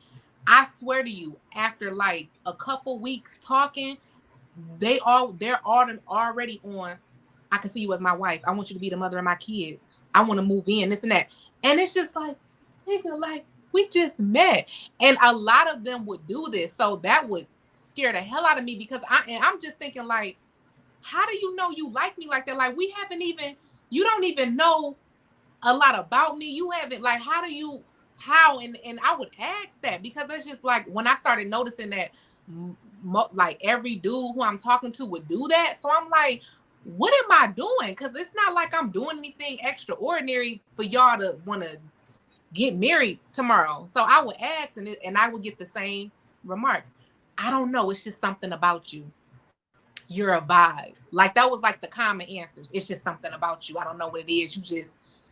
You just, and I just felt like, so to me, I would interpret that as bullshit. Like, that's bullshit. Like, no, that's not what it is. So I don't know. And I think that's another reason why I do what I do, is because somebody could really be being honest with me, and that could really be the reason why. But in my head, I'm just like, you full of shit. So then I'll use that as, we not gonna work out. You can't even keep it 100 with me. That's not why you like me. That's not why you want to get married. So what are you going to do going forward now? So since you realize that you're a commitment phobe, what steps are you going to take now to break the patterns? Are you going to talk to someone about it? Are you talking to somebody about it? You said, am I what? Are you talking to somebody about it? Or are you going to talk to somebody about it? Like, what do you want to do? I've been talking to you about it. Girl, I don't count. Where's the disclaimer? I wish I would have put it up here. I am not a therapist, a counselor. I know, but I talk to my inner circle. I am seeking a therapist. I've been trying. It's kind of hard because I gotta find somebody who accepts my insurance, but it's like I don't know what to do. To be honest with you, I don't know what to do, because like I said, I want love. I want it. But it's easier said than done. Like, I don't even know. I've been this way for so long, damn near my whole life. When you're in your ways for so long, it's like, how do I even start to make the necessary steps to try to do better? Like, I don't know. And it's like, when I think I'm trying, it's just like, am I really trying? Because I'm still getting the same results. So I really don't know. That's why I said it's going to take a special person, whoever I end up with, if it happens. I know I'm complicated. I know I'm difficult. It's really going to take a special person to handle me, because I know I can be hard to read. I can be all over the place. One day I act like I like the person. One day I act like I'm not into the person. Like, I know all this about me. So it's just going to take that special person who just really love me, like me, and they like, no, I'm not leaving. We're going to work this shit out. But what if there's actually somebody that don't think you're difficult? I am. I've been told. Pretty much everybody who I've dealt with have told me that. They all say the same thing. So what does that mean? So you believe it's true? Yeah, I mean, come on now. If you got 50 people telling you the same thing and they don't know each other, so it ain't like they in the background talking and plotting. If they're all telling you the same thing and they don't know nothing about the other person, it has to be some truth in it. You know what I'm saying? What is it though? You know what I mean? Like, is that you, or is that somebody who you're portraying that you actually are as a defense mechanism? Like, is that really you though? I don't know, because psychopaths don't really think they psychotic. This girl. No, real talk though. Like, a psychopath will be in your face like ain't nothing wrong. Whole time they plotting in their head how they about to take you apart, kill you, and eat you, and all types of shit. And I'm just saying that to say, like, it could be me. Like, this could be me. Like, I could just be. That's why I was listening. Like, I'm saying, like, so you okay with being that? That movie 50 Shades of Grey, that one part where he was like, I don't know, I'm just 50 shades of fucked up. I really felt him. Now when I replayed it in my head, like, I feel him on that. Like, it's like you don't want to be this way, but it's just like, shit, this is just the way I am. Like, I don't even know how to. No, see, this is okay. Yeah, we'll talk offline, because I ain't about to get off into that with you. But I don't like that saying, oh well, that's just me, or that's what. Nobody ain't fucking about to accept that shit, especially if you're a fucked up person. So that's why I was like, is it really you, or do you feel like it's just who you had to be all this time? Like, okay, a better question is, are you okay with that part of you or who you are? Are you okay with it? Because if you're not, then that's No, not you. Then it I'm ain't not true. okay with That's it. why I'm just like, I'm not saying what they saying ain't true. Hence why I got bitch tattooed on me, because everybody used to call me a bitch. Yep. So I admitted, like, yes, I did used to be a bitch. But did I still want to continue to be one? I'm like, no, that's fucked up. I don't want to be. I don't want to be known as, like, Missy Elliott's song. She's a bit like, that was my jam. I was like proud to be like a. And in some ways, it's not like you know what I mean. I understand that it could be like a term of endearment sometimes. You know how you can use it in that way. But like for real, at the core of like being a bitch, like being mean and spiteful to people, I didn't want to be that way. So I'm just saying it to you, like, I'm not saying those guys are lying, but it's like, is that who you want to be? Just period. Like, don't do this. It's just who I am. It's like, oh, is it? Then all right, then I ain't about to accept that. No, like I don't want to be complicated. I don't want to be like, I've been told a lot of times I'm hard to read, but like I said, I think that's me without knowing. That's just my shield. That's me protecting myself. I'm only letting you in so far. So just in case you do fuck me over, there's no, I haven't gave you all of me. So it's just like, I can't get hurt that bad, if that makes sense. No, it do make sense. So that's why I said I don't really think it's who you want to be. I think that's who you've been, but I don't think that's who you want to be. So that's nothing for you to just accept. Like, the person that get me, they're gonna have to. It's like, no, that ain't anybody about to be dealing with no foolery, and you ain't gonna chalk it up to this is how just who you are. No, if you want to be a different version of yourself, then you got to do that. Period. So you got to get to the core of what it is, or why you feel like you're difficult, or why you're hard to read. So, like for me, I'm gonna give an example because that's the only thing I can do. So, I felt like I was a bitch, and what we just gonna say, I was a bitch because, for one, I wasn't for real being 100 with people. I was being a bitch because I would act like I was all in with you, and then the next minute I would treat you like crap. So I was doing that because I couldn't really be honest and say, well, I really don't want to be with you, because I don't want to really be mean and say I want to be with you, but I want to do X, Y, Z. I want to really be single, or I want to be single and mess around with you and the other person, but I can't say that because you know what I mean. So all of it was just like a reason behind why I was a bitch. So then when I would just act funny or act fucked up, I could flip it. And it's crazy Like it's because something that's else. worse.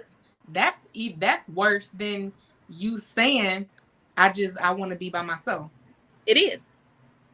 But I ain't know that. See, that's what I'm just like, I had to get to the root of all of that though. Like, why was I doing this? Like, Yeah.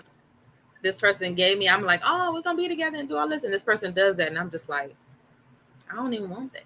Like, I don't even like this person for real, or I only want this person for sex. So that was me for a long time, and we talked about this too when we were watching The Shy, when Rob said to Tiffany, the next time you feeling the way, use your words and not your body.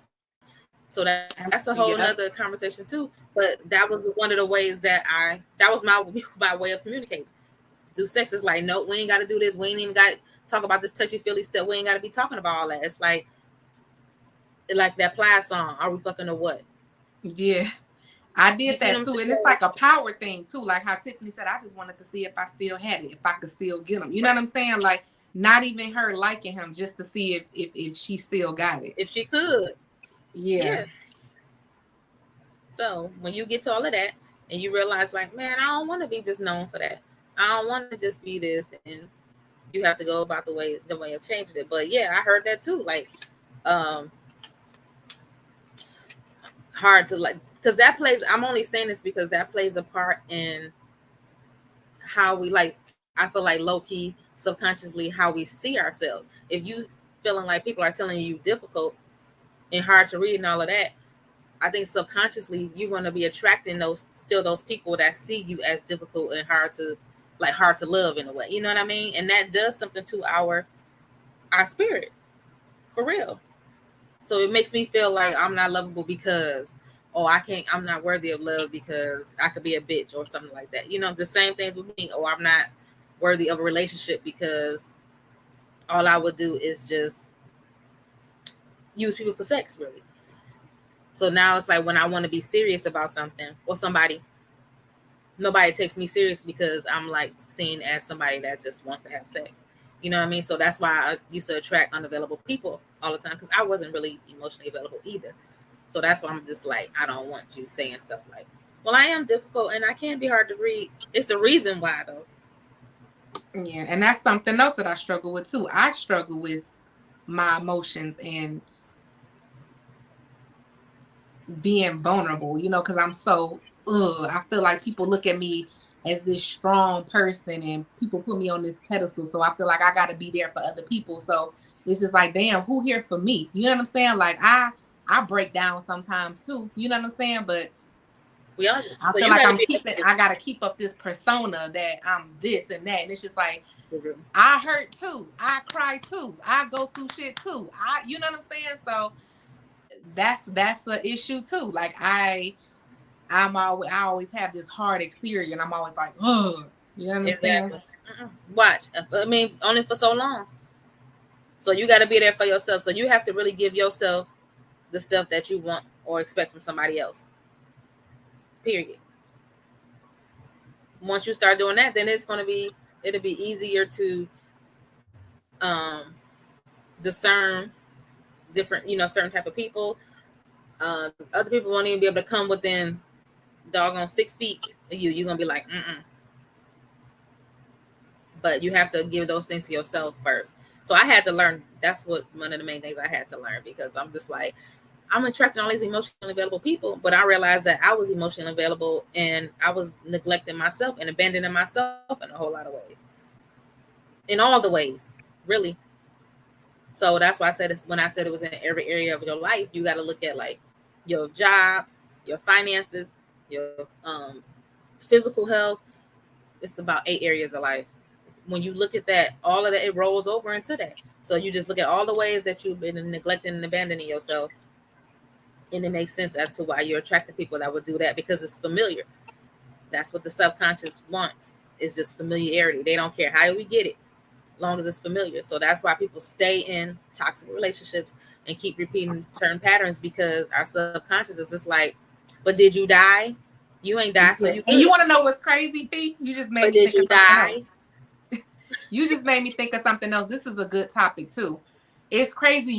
So you know how you have people who are self-aware and who wants love and they will give their all and give their 100% and they'll be vulnerable and do all that.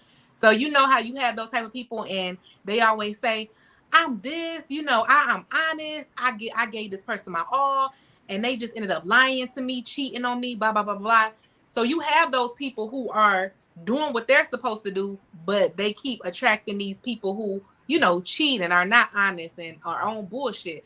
So with me, it's crazy because I'm actually not giving that. I'm not being vulnerable. I'm not letting my walls down. However, I have had times where I've had a decent person who was being honest to my knowledge, was being knowledgeable and open and vulnerable with me, even though I wasn't to them.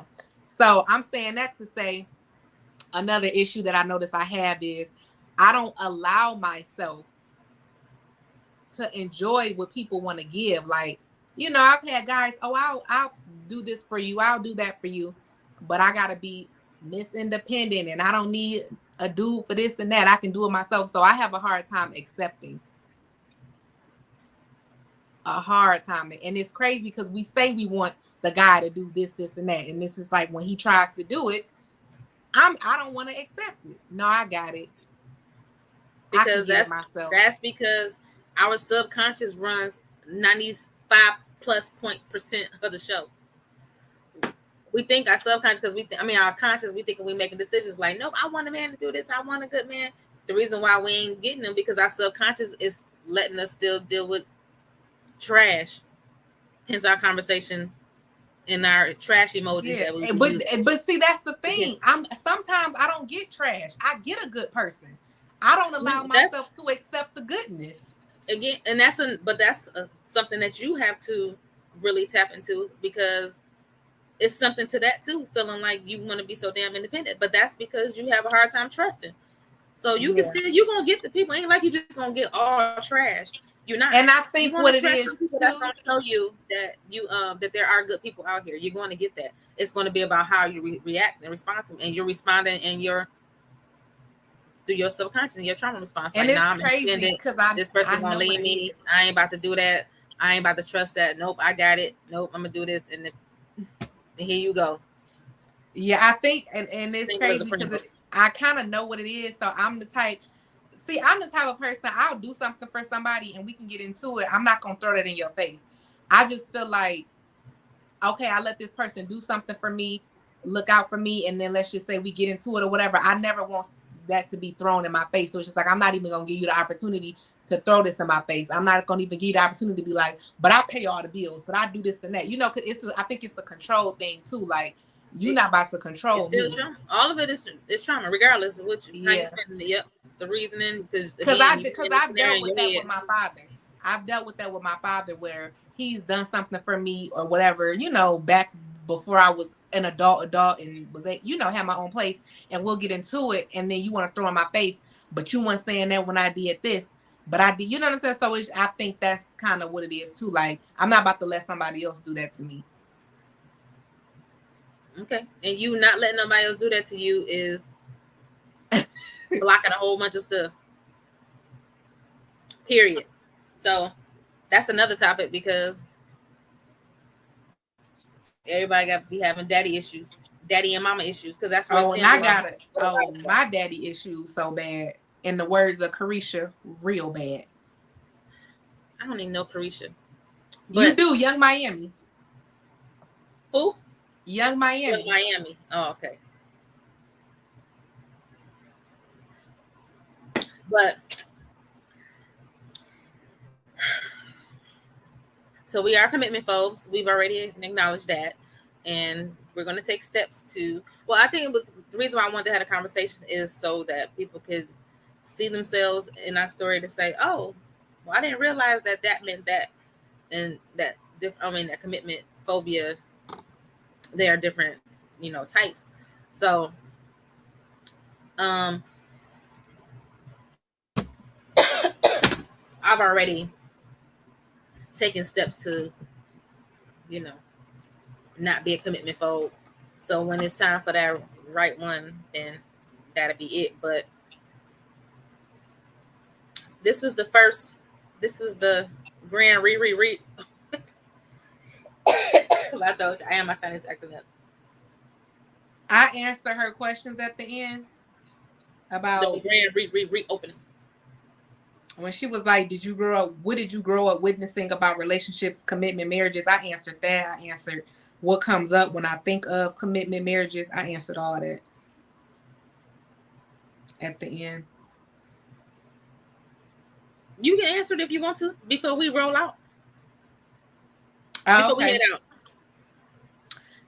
Okay, so I'll quickly go through my answers. So what did I witness what did I witness growing up about or what did I grow up witnessing about relationships, commitment, marriages? So my mom and my dad was married, I think, for about 2 years. They got divorced due to infidelity on my dad's end. So he conceived a whole baby while he was married to my mom, which is my sister. We 2 years apart. So one of the other women that my mom caught him with, he ended up marrying her. And then 10 years later, they had my little sister.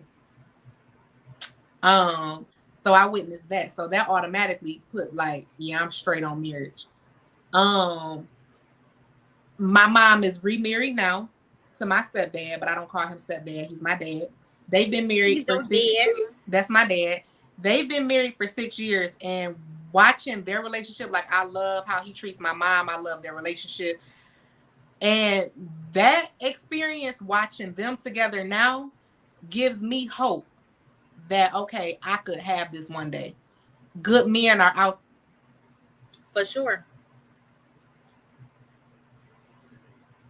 My phone on D&D. It's possible. So I'm hopeful because of them. What comes up when I think of commitment in marriages? I want it for myself. I really do. However, I'm scared, fear and anxiety, all that. And I said, yes, I'm 1,001% sure that this whole conversation is bringing up anxiety and fear for me. And I have definitely been self-sabotaging for sure. For sure. So we can't say anymore that there are no good men out here, because there are, and we have There to be honest are. that we sabotage some stuff. And we just preparing. This is just a preparation. We just lying, and you know what I'm saying. I ain't gonna necessarily say lying in wait, because it's not like we're not doing nothing else while we wait. But it's a reason why we had to go through what we went through. So now we can for real see, like, okay, and give people chances. Like we gonna get the next person a chance. Cause we ain't gonna be scared. I ain't gonna say we ain't gonna be scared. We're going to be open. Yeah, and I think my dad too, he put, you know, the whole quote, niggas ain't shit.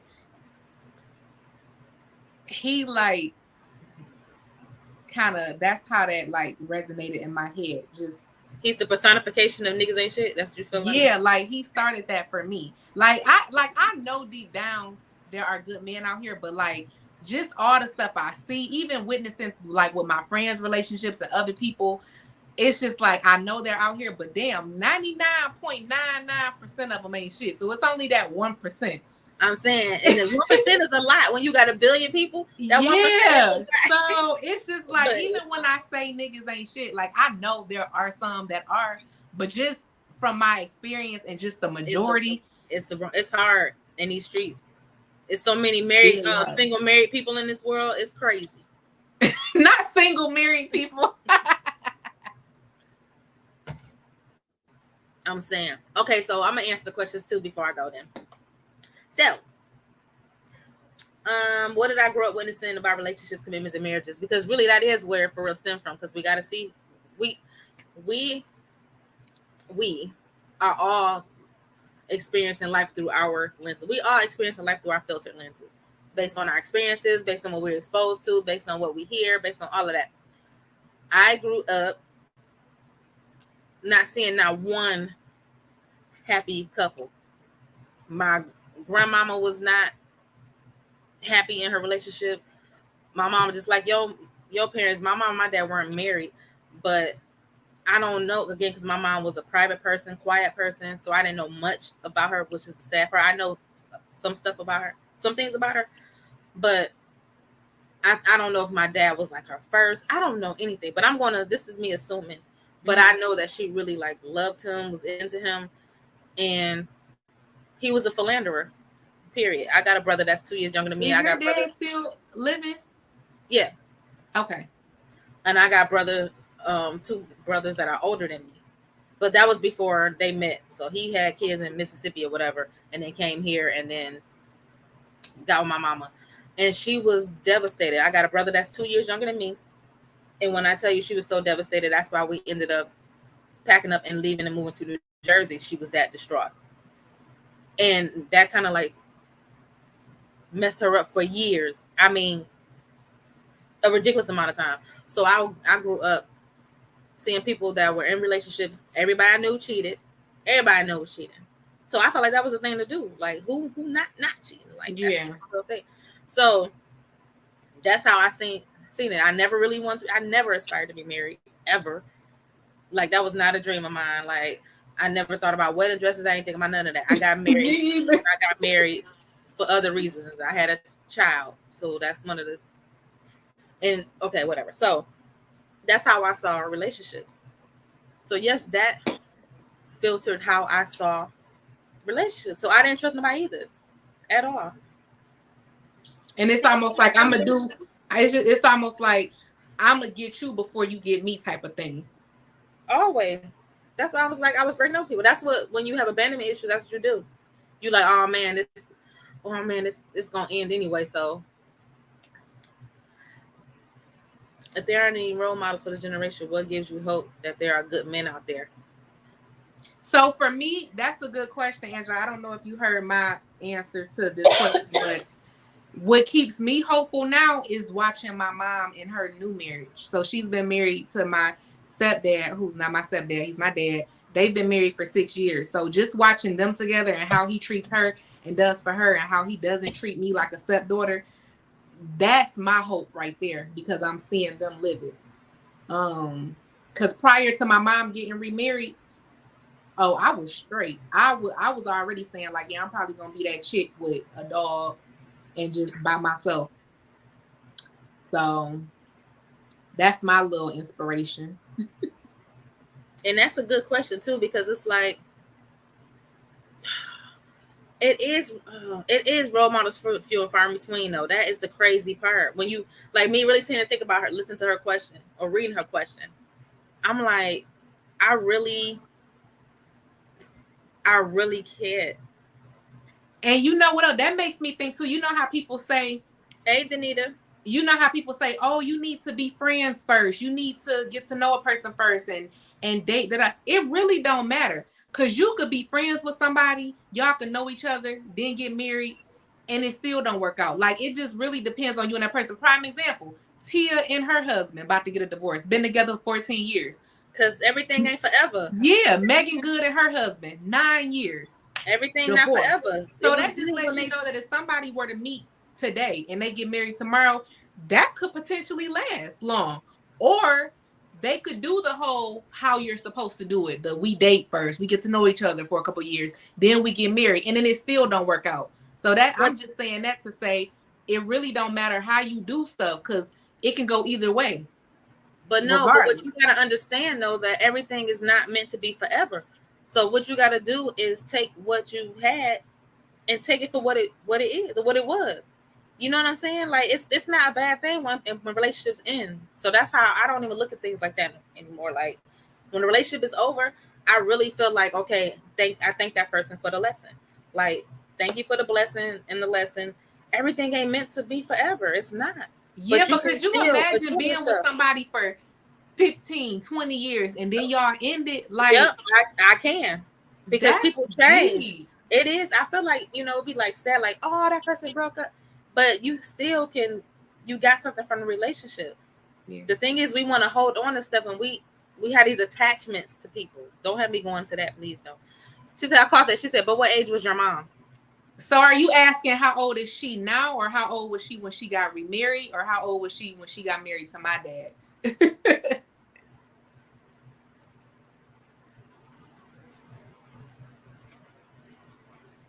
The switch up be real. You're right, ladies. Oh, shut up, Danita. Inbox me. She said I did a something. I'm talking to a white man. You talking to a white man? Where you find him at? Did you find him on the dating app? Because I told you I'm about to be doing Eve in a minute. Who's that girl? You know what? Listen, I'm open, but to be honest, I see myself with a black man. Black man. Okay. I see myself too, but we gonna see. I can have relations with someone outside my race, but as far as long term building a family. Here you go talking about relations. I think that's a trauma thing too. Oh, she said when she got remarried, please. Let me see. They got married 6 years ago. My mom is what? What's 51 minus 6? 51 minus 6? 45. So she was around 45, give or take, when she got remarried. Okay. And how long were they together? Like, how long? Prior. You wanted to be honest with you, I feel like it happened so fast. I don't even remember my mom and my dad dating. Like, to be honest with you, like I was still living at home at the time. So I don't know. I guess I was so busy doing what I was doing. I just remember one time they came home and my mom and he was moving in, and it was just like, oh, because they probably felt like they was older and they already knew. You know what I mean? Like, because when you get older, like I really don't remember their dating stage. I just feel like it's just one of those things where it just seemed like they was just always married. Like I don't remember them dating. They probably didn't need to go through that whole long trying to figure stuff out, because they already knew. When you get to a certain point, it's like ain't nobody about to play no games. Ain't nobody got time for all of this. And I Is we think my mom together? said that's No. how he approached it. I think my mom said that's how he approached her. Like, look, I ain't trying to play with you. Like, what's up? And yeah. And that gives me hope because me and my mom are close in age. So I'm just like, okay, I'm gonna be patient. I'm gonna be holding on, and it's holding How strong. are you about marriage now? Like, if you were to meet your person, everything falls in line. You're healing. You're correcting your flaws, and you're working through it. And the person asked you to marry them, and you were in love. Would you get married again, or are I think you like, I'm no, I straight? believe I would. I definitely would because the first time I definitely did it for the wrong reasons and was not in love at all. Mm-hmm. I want to actually experience that. I would love The to right. experience that and be free. You know what I mean? And then Mm-hmm. be true, not a I'm holding back a little bit and all that kind of stuff. I really want to be free. It's exhausting not being free. It really Yeah. is. This is For why I try to be as vulnerable as possible. I mean, as much as I can. for me, I like you, like I was like you. I never that was never in my book. Like I never was the girl that was like, oh my God, I can't wait to get married. You know how like the traditional little girl, she's dreaming of her wedding at 5 years old. That was never me. I never, had dreams of getting married. That was just never a thing for me. I'm open to it. Like I'm not against it. If I was to meet somebody, we fall in love. I feel like this is my person. I feel like we can grow. There's longevity. And he asked to marry me, I would get married, but I would be okay not getting married too. Like I'm Right. actually okay cohabitating. I'm actually okay meeting my person and we love each other and blah blah blah. And I'm okay with not getting married. We could just do that. Like I would be okay. Like I would not have an issue. If we was on the same page, he don't really care to get married. I don't like I'm okay with that because marriage, that's the whole business. Like that's a whole another situation. And like you said, everything is not forever. So if for some reason we don't work out, you can go your way, I can go my way, and we're not attached to each other legally. You know what I'm saying? So Yeah, because I was going to ask you, why are you okay with not being married? I think just everything right now because I'm still addressing my issues and they're not 100% dealt with yet. So I'm still in that mindset of it not working out. And it's just like if you get into some shit and we married, that becomes my shit. You know what I'm saying? So I'm looking like, That's and vice valid. versa. If I get into some shit, I owe Sam, you owe Sam. So it's just Exactly. like, no. So that like for me to get married, oh, I would really have to be in love, like in love, and like I like something would have to be there for me to do that. She said, I'm 44 and Nadia used to dream of a wedding, but nowadays I think relationships really have a 7-year lifespan. Is that self sabotage? Oh, that's a great question. I don't know I'm if that's self loving these sabotage. questions. Right, I like that. I don't know if that's self sabotage, but right. That's why I'm like I'm starting to come to the realization that everything is not meant to be forever. I think we sit up there and we kind of induce like our own suffering really when we kind of dwell on stuff not lasting and all that. That's why I am kind of glad that I did have this sense of detachment for a large part of my life, even though it was done out of, you know, my pain and my trauma, you know what I'm saying, about like being able to kick people to the curb and all that kind of stuff. But I'm kind of glad I did have that because it kind of like exercised that muscle for me not to really, I don't have an attachment to anybody. I can easily, you know what I mean? And like, that's not saying that stuff don't hurt. Like I cry about things, I think about things, and just be like, oh, because I'm for real, like a punk in real life. I'm real sensitive and I empathetic suffer and in silence a lot. compassionate and all of that. But at the end of the day, when I realized, like, okay, you got to experience this with this person. It was beautiful when y'all did this XYZ. Just cherish those moments. Then I really don't, shit don't be phasing me anymore. Like I don't really be sad about a lot of shit because when I realized that we don't own people, we can't possess people, I'm okay with saying like, okay, I'm glad I got to experience that person. Let me see what the get said. So if he, oh, child support, you owe child. Oh, right. If he owe child support, you owe child support. Look, are you willing to? help him with his child support. Look, is this rhetorical? Because And see, that's the thing. about being married. What's her name? Danita. Danita. That's the thing, Danita. Like, that's why I said if I do get married, it wouldn't be just because people be getting married for the wrong reasons. They get married because it's cute. You know what I'm saying? They want the cute pictures. They want the honeymoon. It sounds good for a second, but then that only lasts for so long. Your wedding only is for one day. So after that day, you living with this person, and then shit start to get real. You know what I'm saying? So for me, we would have to be in love because you don't know what's gonna happen within that marriage. He can get into some legal trouble while y'all married, and guess what?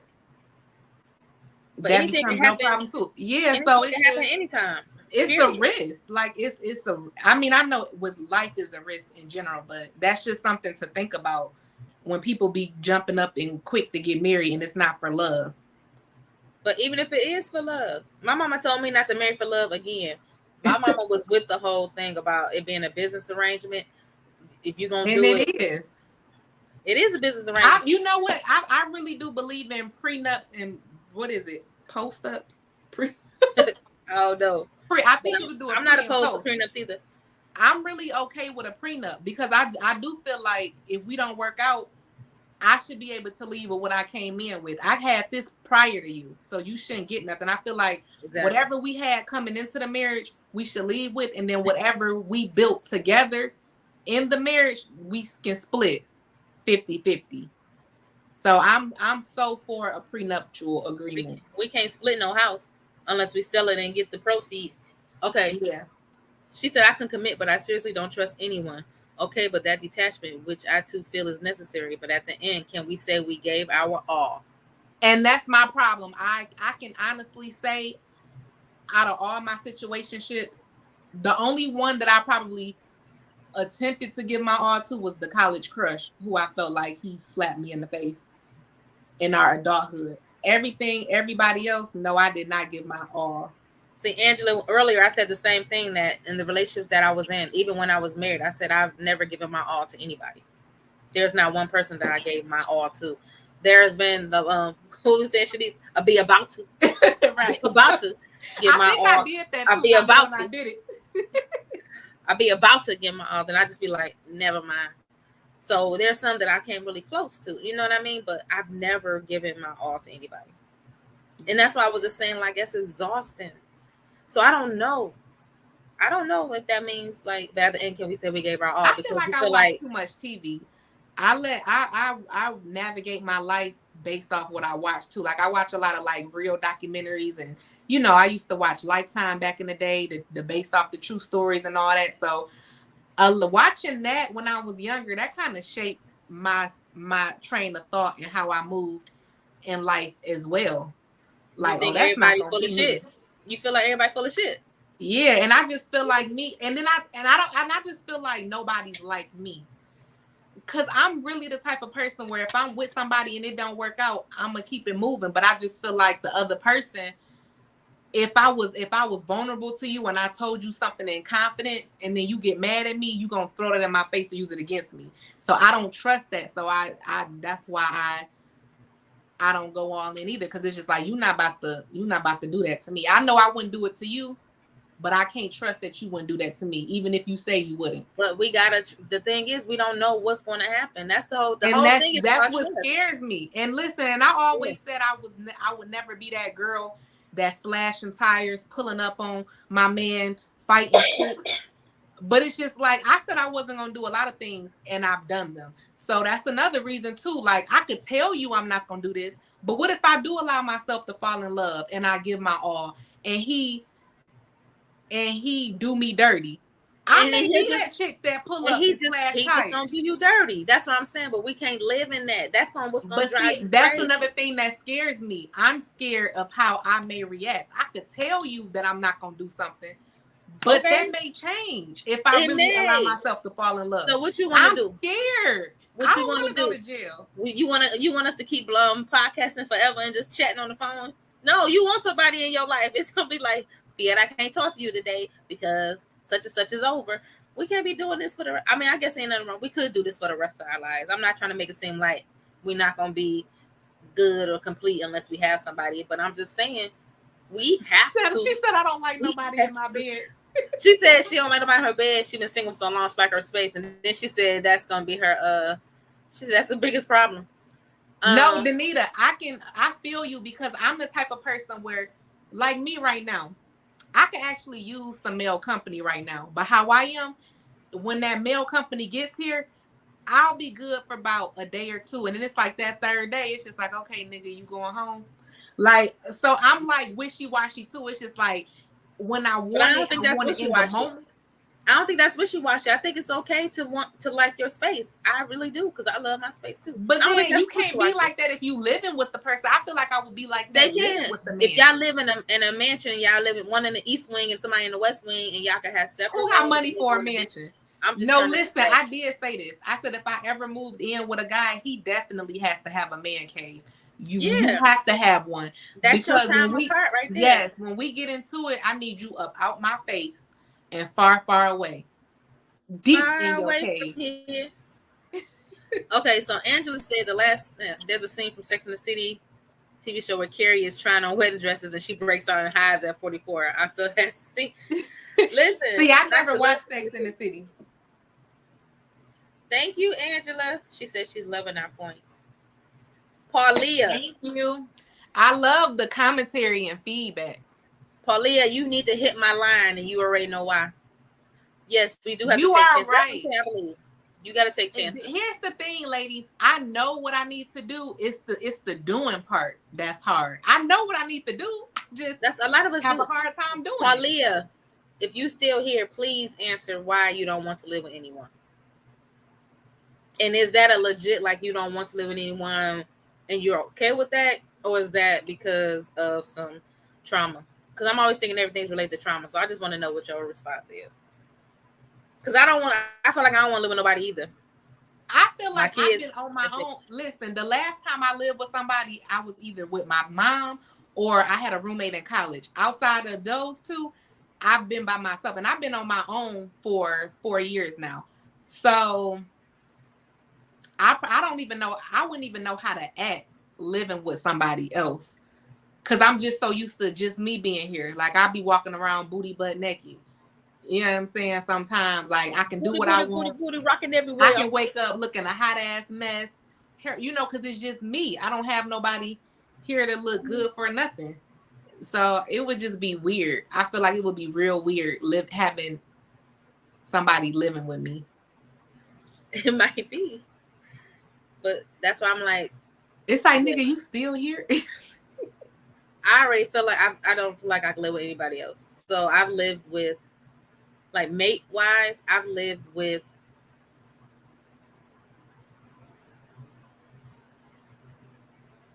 but I do want the experience. 5 people. Like 5 people in my whole 47 years of life.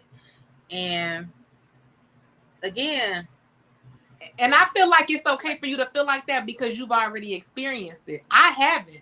So I want to experience it. It's just hard seeing myself because I've been on my own for so long. I just can't see it. But I want it, though. I want the experience. I want to wake up next to a man. I want to cook breakfast. Say it again. Next to a man. Dang, why you say it like that? I don't know. I want to roll over and it's just like this body, this handsome, warm flesh. I know, right? I know, right? Like, listen, because I don't want people to think I'm just on here bashing men. I love men. I love the smell of a man. I love the company of a man.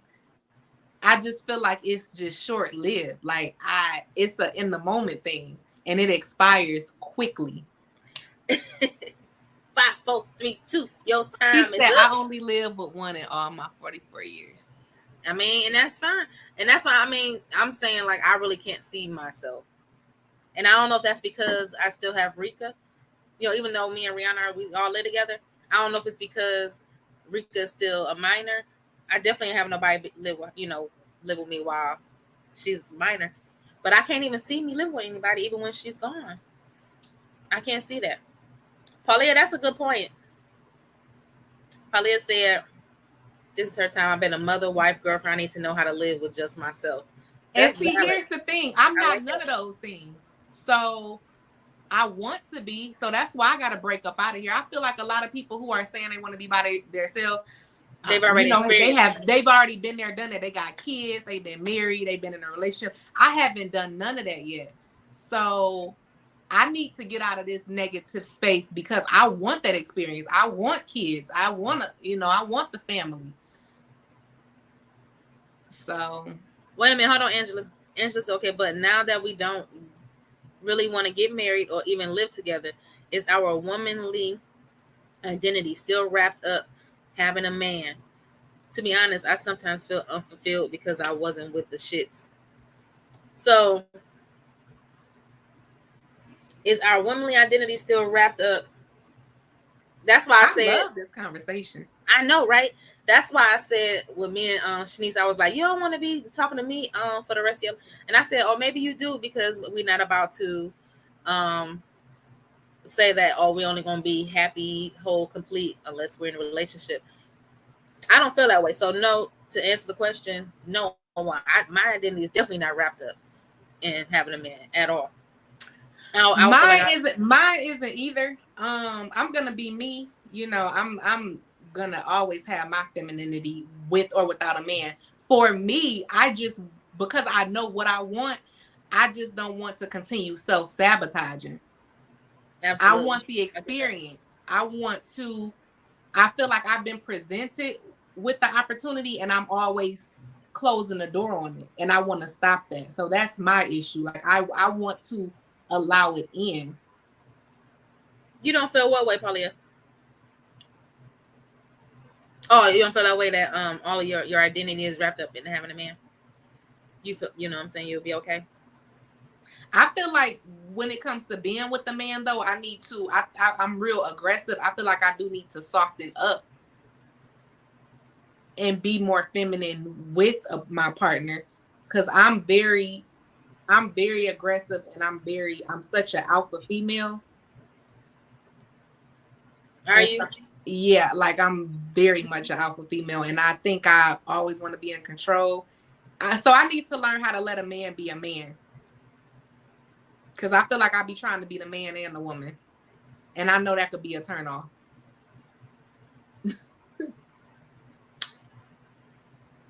So many things to say. So many things. Because I'm so like I'm very aggressive. And see, that's another thing too. I can't be with a beta male. But then again, I clash with alpha males because we're so strong headed. So we clash too. So it's just like I need to find that perfect balance because if you let me walk all over you, I'm gonna walk all over you. So I don't even want to be with somebody who would allow me to do that. But then at the same time, I just have to be checked respectfully. Point blank, period. I just need somebody who's gonna put me in my place respectfully. I ain't saying a word. A word. Thank y'all for coming on though. Can y'all please share this out? Because again, this is the grand launching of my Journey to Becoming podcast. Really, which was about me sharing my healing journey and my steps to becoming whole for myself, whatever that looks like for me. So I felt like I just wanted to have conversations about this stuff because I have so many conversations with people in private, and Shanise didn't mind coming out publicly to talk about stuff. This ain't even scratching the surface on the stuff that we be talking about. So this was just kind of like a softer, just to get our feet wet, to try out these new little images and overlays on this app. Before we go too, if we have anybody still chiming in, please drop some topics that you think would be good to discuss in our upcoming episodes. Help us out. What would you like to discuss on Journey to Become? So journey to becoming is really just journey to becoming whole, coming to our self-actualization, becoming to our highest self. So she said, that's it. I know we will be okay, but maybe soften is the word. Yep. Soften is the word. There has to be a balance, man. We can't have just no hard, okay, no super hard dude either. There has to be some softness with the man too. And also, even if it's a same-sex couple, there still has to be duality in that as well.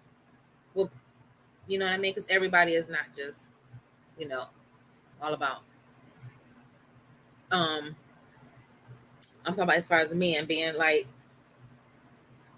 it's this thing where the man has to be just masculine and just no, you gotta have some softness too. It's okay to cry. Oh my God, you a mess. Cause I don't hold on. Cause I don't be with the shits with males or females. And you shouldn't at all. So yes, soft is a good word. It's a way to be soft. I definitely need to be a little bit more softer because I know I can be. I think that's kind of like a, how when they say with short dudes and they have Napoleon complexes because they short, it got to be something too, because how you all short and you that raw and aggressive. But when I say raw, but I don't mean it like that. Like I don't mean like, because with the short man complex thing, I feel like they start stuff and start arguments and do all that because they want to show that they big dog. That's not what I mean when I say I'm aggressive or I'm like rah. It's different for me. She said, please don't. So, but yeah, so please share this out. We'll be coming back. So I don't know when we're coming back though. I don't know if we're gonna do this. I guess I should have thought about that before. I can think about it now. It don't even matter. But I don't even know if this is gonna be this might be a twice a month thing. This can't be a weekly thing. I don't think. What? It might be a bi-weekly thing. Oh, this is a surprise to me. I thought this was gonna be weekly. I don't know. We're gonna see. Any topics? Y'all didn't drop no topics. So if y'all watching the replay, once we get off of here, drop some topics that y'all want to talk about. Something that you're maybe struggling with. Are y'all on a healing journey? Is it something that you all want to? What are you struggling with? What are you struggling with? What's holding you back from what you're trying to accomplish or do? If they cry, that means they lying about something. Paulia, stop it. Daddy issues is a good one. Mommy issues, abandonment issues. She want to talk about money. I got a whole lot to say about money because, at the end of the day, I really feel like my purpose here is to heal my relationships with money, people, and jobs, careers, because those are the biggest things that I've struggled with all my life. And I'm here to say that I found ways to heal those things. So that's why I felt like it took me a minute to get to where I am now, because I had to heal those things. So we definitely gonna talk about money. All I want to see is the money. I don't really know the I don't really need the DNA. All of that bitch need is but cake. That's the best part. I don't really need no DNA either. It's like, yes, Cardi. Trusting the process. That's what you want to talk about? That? Because you really do have to trust the process. I'm going to write these down. That's what I'm going to do. Please. Because first of all, don't please me. Because you can write this shit down. How about that? Don't you do it. But look at you taking initiative like the great host you are. No, don't even try to gas me up. Don't be trying to hype me up. Don't be setting me up to whip me up. Don't be doing that. Don't do none of that. Okay, so hold on. I'm gonna do my part and tell you what we said so far. Daddy, mommy. Because it's like what you gonna do if I'm writing down the stuff? If I'm doing like what you gonna do? I'm telling you what to write down. That's the part I'm playing. What in the shit is that? Trusting the process. Money. Oh, wait a minute. Deadbeats, dads being excellent stepdads. That's what you want to talk about, Angela? I know you lying. That's different. I ain't heard. Tanisha Wells. Tanisha Wells. Barriers to becoming you, your best self. Steps you taken to heal. What worked and what didn't. I'm definitely writing that one down. And you got the mommy daddy issues, abandonment issues. Somebody said that? That was a suggestion from me. Girl. We allowed to give suggestions too. I'm writing down what's on the screen though. Like you have to I missed something. I'm like, and you talk from you. I was giving to you. Somebody said, hold on. Barriers to becoming you / your best self. Steps. A dissertation over here. I'm still right. Steps you've taken to heal. Oh my life. This is a good one. I really want to do this one. This is gonna be probably the next one. Because I can tell you life. And what didn't, because and shit. This is a long process. Sex. What about it? I told you in the audio what I wanted to talk about in that. There's so much to talk about with sex. Come better. Hold on. That is a good topic. Sex. That's a great topic. How to raise whole kids when the dad isn't in the picture. Ooh. Man, Angela, get off of here with these good topics. We gonna have to do research and carrying on. Speaking of research, I'll talk about that later. How to raise whole. It's the whole part for me, for real. Not a half a kid, a whole kid. Whole, complete kids. Okay, that's what she mean when the dad isn't in the picture. Cause I don't know. Cause that's why it's hard for us to find good men, because everybody is unhealed, and because they got. Yeah, I don't even want to go into that. That's the same one. It was a dissertation. It was a slash and everything. Well, what worked best for y'all?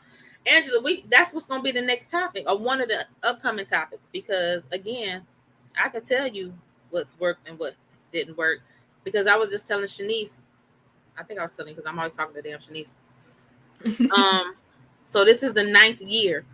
I've been healing for 9 years. I feel like this is my journey, which is why I'm calling it Journey to Becoming. This is exactly why I named it the podcast Journey to Becoming. Healing, because I started realizing like all of this was on purpose. Like all of this, everything that has happened thus far was for a reason, for me to get to where I am. So that's why I'm just going to talk about the journey, because this shit is fucking hard. Paulia, get out. Goodbye. Go. I ain't even put her say. You had this. Why are the men acting like girls? Okay. They not. Because that's a real conversation.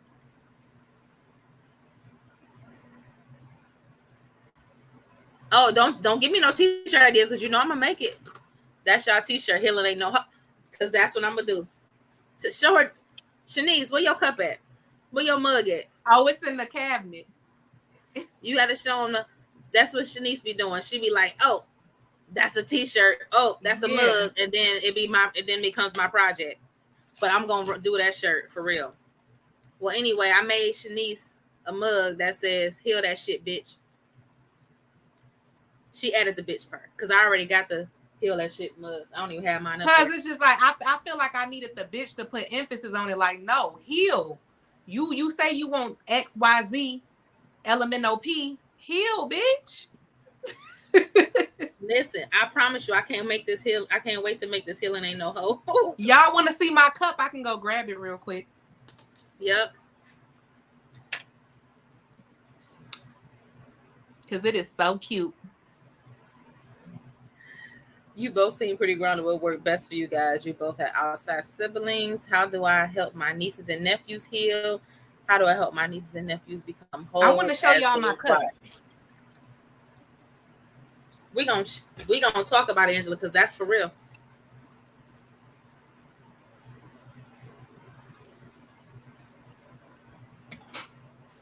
Show the cup.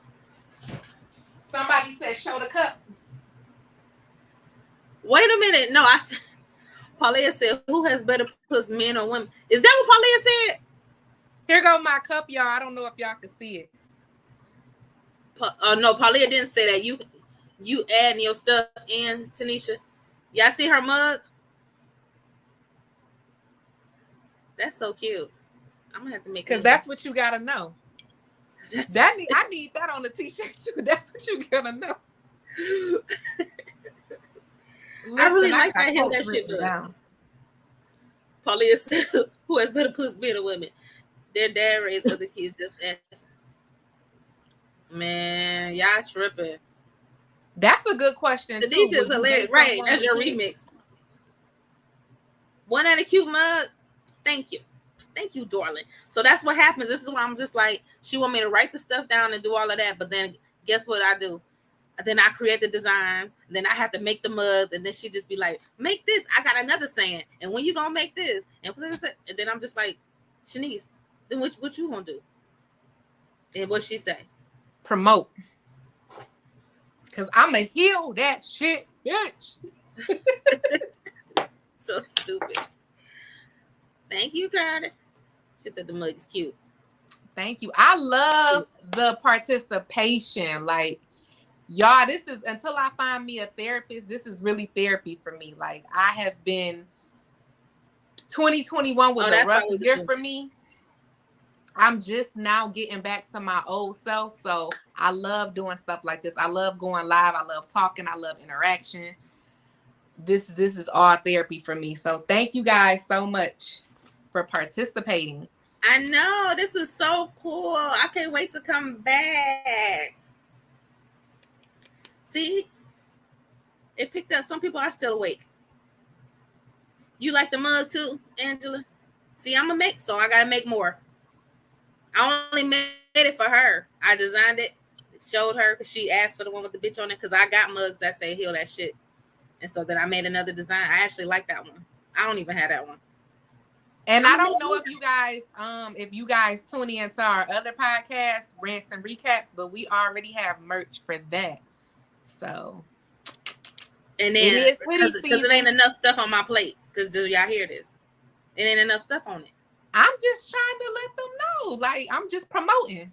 It is hoodie season, and we have hoodies. But I'm gonna make a heal that shit hoodie, and I'm gonna make a healing ain't no hoe.